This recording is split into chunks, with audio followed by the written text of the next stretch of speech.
I clutched the poppet like my life depended on it. The smooth silicone was slipping out of my fingers, but I still held onto it as hard as I could. The boy who was pulling on the other side of the toy looked like he was about to cry, but I didn't care. In one sharp movement, I snatched the toy out of his hands and ran as fast as I could to the cash register. I didn't even turn around when I heard the boy start to cry behind me, and I just kept pressing the dream toy to my chest. My precious. Hi, my name is Cassie, and I'm 16 years old, and I can't wait to finally become an adult. I don't know why, but for as long as I can remember, I've always wanted to look older than I really was. I didn't see anything terrible about it until this story took place. I dreamed of getting into the coolest college in the country. My grades had to be perfect for that, so I literally shook with nerves before each test. I was so worried that it was hard for me to concentrate. I was barely hanging on. I tried to breathe deeply, closing my eyes and counting to 10, because at the same time, I felt terribly afraid that because of my nerves, I would one day make mistakes on my tests. And you know what? Thoughts like that only made me more worried. Some people might find the whole situation funny, but I wasn't amused at all. I was standing in front of the class before yet another important test, nervously shifting from foot to foot, when I suddenly noticed one of my classmates holding a strange, colorful object. I wasn't the only one who grew interested in it. Bradley was standing there, pressing the bubbles in, and gradually, he attracted a whole crowd. Guys were pushing each other and trying to ask questions. Everyone wanted to have a turn with that cool thing. Still extremely nervous, I cautiously moved, trying to get a better view of the toy. I was really curious, but I didn't want to ask what it was because I thought it would sound stupid. Luckily, someone else in the crowd asked the question for me. Bradley said it was a poppet toy, designed to help fight stress. He also said that he'd been pushing the bubbles in for 10 minutes, and he wasn't even slightly worried about the test. That's just crazy, I thought. He'd brought some kindergarten toy to convince himself it was helping him. I thought the others would have the same reaction as me, but to my surprise, there was only a look of admiration in the eyes of everyone looking at the poppet. I gave my classmates a mocking look and moved away from them. I wasn't going to get involved in childish nonsense. I was quite capable of coping with stress without some colorful trash. Of course, I got the highest score for the exam, but you know what I thought was strange? Bradley's score was almost as high as mine, even though he'd never been an excellent student. When I got to school the next day, Bradley wasn't the only one holding a poppet. Another classmate of ours brought a similar toy. And once again, a whole crowd formed around her. You should have seen their greedy eyes as they lined up to play with it. And once again, I looked on with mockery. After that day, life at school started to change very quickly. Just a week later, every other student was walking around with a poppet. During the breaks, they traded them in small groups. Those who had no money for a toy brought all sorts of sweets to school to eventually exchange them. It seemed like everyone at school was obsessed with that stupid toy. And the more people around me grew interested in it, the more uncompromising I became. Let them all buy dozens of toys. I didn't care at all. I didn't need an anti-stress toy.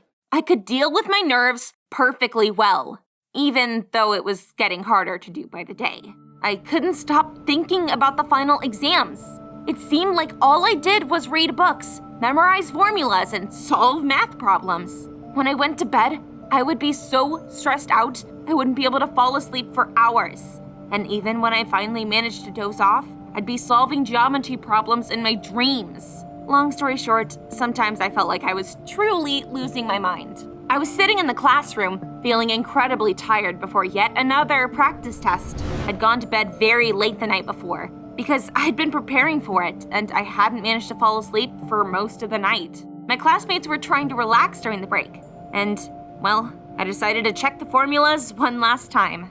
Everything would have been fine, but my attention was caught by a poppet left unattended on the table by one of my classmates. It was like it was hypnotizing me. I tried so hard to read the textbook. My eyes kept getting drawn to the toy like a magnet. I remember clenching my fists as hard as I could. No, Cassie, you don't need some poppet. Stop it, I thought. But the problem was, I had actually been really curious about those toys for a long time. My classmates were so crazy about them, I couldn't help but want to touch one of them too. but it was so hard for me to admit that to myself, let alone to my friends. I couldn't help myself any longer. After looking around, I realized that this was the perfect chance. I was the only one in the class, and the bell would ring in 5 minutes. I couldn't resist. I carefully picked up the poppet as if I was afraid it would bite me. And gently, I pushed one bubble in, and then another. At first, nothing seemed to be happening. However, before I knew it, I couldn't stop. The material was so pleasant to the touch. And when I pressed on the bubbles, it felt like my nerves that had been stretched taut for so long were finally loosening up. The remaining minutes of the break flew by in an instant, and I didn't want to let the poppet out of my hands at all, so it was only by some miracle that I managed to put it back in its place in time. And you know what? You would never believe it. I had never nailed a test so easily in my entire life. I suddenly felt incredibly confident. My attention was completely focused on the answers, and I solved all of the problems. And in the end, I even handed in my test 5 minutes earlier than usual. Could poppets really work? Just 5 minutes had been enough to make me feel so much better. To my shame, the very next evening, I begged my mom for money to go to the store. I felt like a criminal, constantly looking around and feeling afraid that one of my classmates would catch me buying the toy. But luckily, everything went well. I couldn't let go of it the whole night. I played with it while reading a book. I pressed the bubbles while eating my dinner. Even in the bathroom, I brushed my teeth with one hand while pushing the bubbles in with the other. It was like a dam had broke inside of me, and I couldn't stop. I went to bed with it, of course, and then something amazing happened. For the first time in months, I fell asleep almost immediately. I didn't wake up even once during the night. I slept so peacefully, and in the morning, I felt refreshed and well-rested. This was some kind of magic. The toy helped me so much that I decided I was not going to stop at just buying one. I went to the store and bought a few of other colors. And then I opened an online store and I got lost. There was every kind of poppet you could think of there. Shaped like a unicorn head, an Among Us character, glowing, huge, small, and I really needed them all. A few days later, my room was filled with them. Things were not great at school. I really wanted to show off my collection, discuss the toys with my classmates, maybe even trade some of them. But I couldn't get over my pride, so I kept turning my nose up and saying it was all childish nonsense. One day, I found out there was a rare, extremely expensive poppet I'd long dreamed of buying at the store. And of course, as soon as the classes ended, I hurried there, but the poppets I wanted had already been sold out. It turned out that I wasn't the only one who was waiting for that collection. Feeling upset, I started to wander around the store when I suddenly noticed the poppet I wanted, the last one. Someone had thrown it onto a soft toy counter.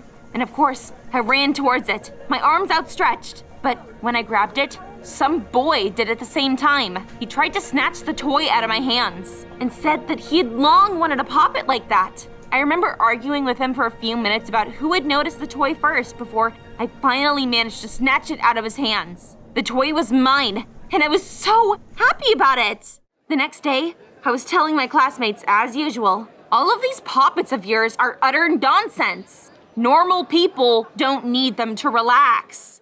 And then I turned around and saw him, that boy.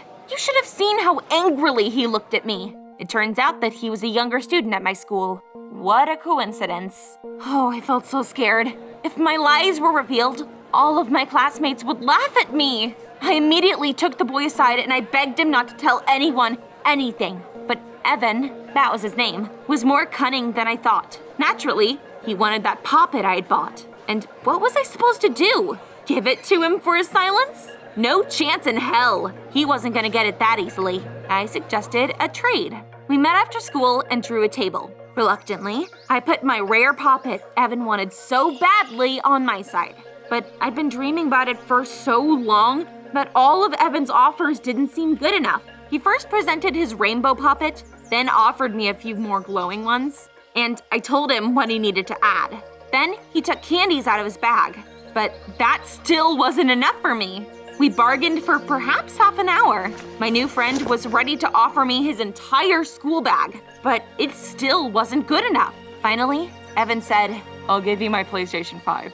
Wow, that was a real sacrifice. Of course, I immediately agreed to such an offer. I didn't want to give away the rare toy, but the console was worth it. Terribly pleased, I set it up, downloaded a couple games, but I didn't really have any time to enjoy playing them. A couple of days after that, Evan showed up on my doorstep in tears. It turned out he hadn't asked his parents for permission before giving away his console. And when they found out what he'd traded their expensive gift for, they had been furious, of course. Hell, I had been right to suspect some kind of trickery. It was really very stupid to trade a piece of silicone for such an expensive thing. But no one had forced Evan to. It was my console now. I struggled with my conscience for a few minutes before finally giving up. Deep inside, I felt quite sorry for the guy because he'd already been severely scolded by his parents already. Of course, I gave him the console back, and to cheer him up a little, I offered to give him my rare poppet for a few days.